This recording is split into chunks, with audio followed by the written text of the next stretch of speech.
Umibig ka ng tunay. Minahal mo kami ng buo.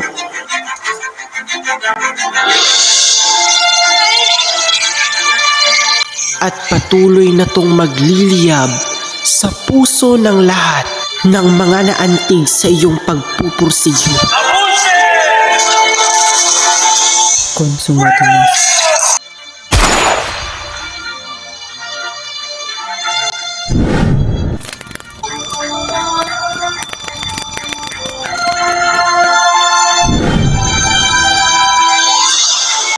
Jose Rizal became the Philippine national hero because he fought for freedom in exceedingly a silent but powerful way.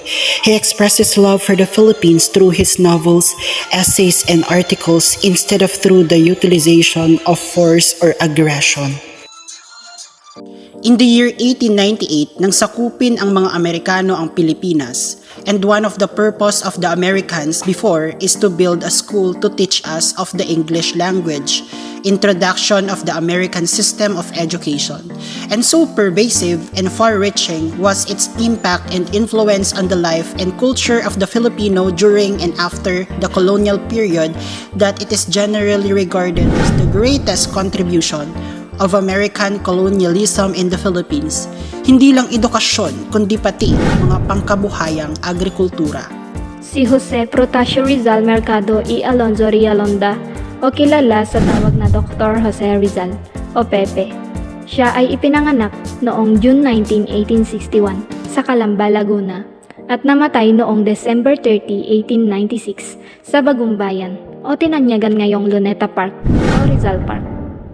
Nilikha ni Rizal ang kanyang dalawang obra na Noli Me Tangere o Touch Me Not na nilimbag sa Berlin, Germany noong 1887 at ang El Filibusterismo o The Reign of Greed na nilimbag sa Ghent noong 1891. A lot of Hispanic and educated Filipino people who have been angry of his novels because of the symbols that have been signified of it. Rizal also made contributions to Philippine art, literature, and medicine, which continues to fascinate his countrymen. As a leader, Rizal was transformational, charismatic visionary, and most importantly, incorruptible. He displayed a kind of leadership that was not motivated by personal interest, but the willingness to sacrifice oneself for good of the majority, which he described in his novels as a national sentiment. So bakit nga ba naging national hero si Jose Rizal? Nagpa siyang pumili ng isang bayani si William Howard Taft, ang Pangulo ng unang komisyon ng Estados Unidos, at si Dr. Bayer ang gumawa ng 4 na basihan upang makwalipika bilang bayani ng Republika ng Pilipinas.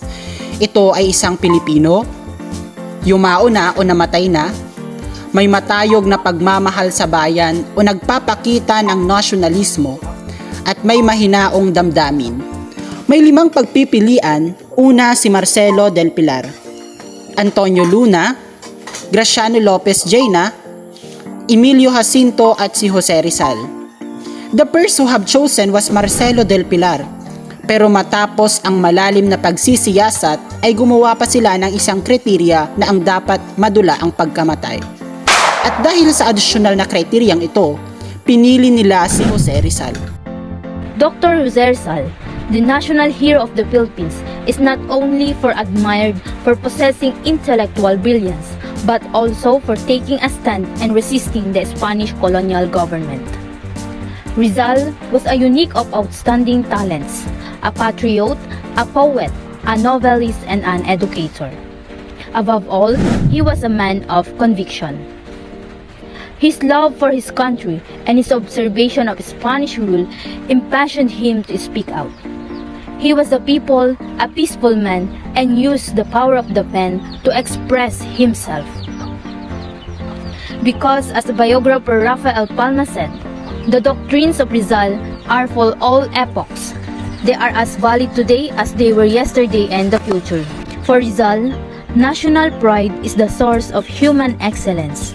It has always been said that love has been the most powerful cause of the most sublime action.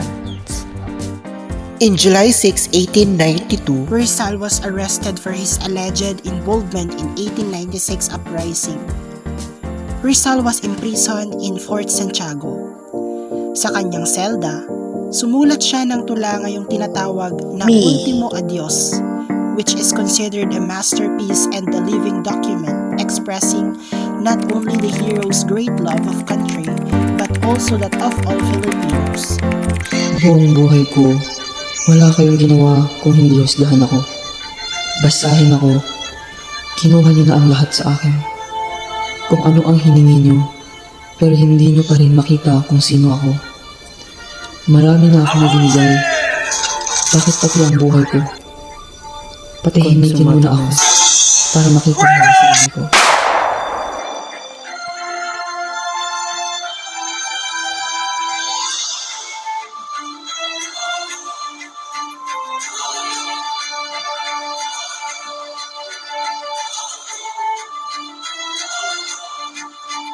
On February 1, 1902, ang Komisyon ng Pilipinas ay gumawa ng Batas Artikulo 345 which set December 30 sa bawat taon bilang kaarawan ni Rizal. Rizal monuments are concrete memorials to his legacy. Siya ang kauna-unahang Pilipinong umakit upang ang buong bansa ay magkaisa-isang maghimagsik sa mga Kastila. Siya ay isang huwarang kapayapaan sapagkat ang mga Pilipino ay sentimental. Nagbuwis ng buhay para sa kapakanan ng bawat isa, bawat Pilipino sa bansa. Bayani ka ng lahat.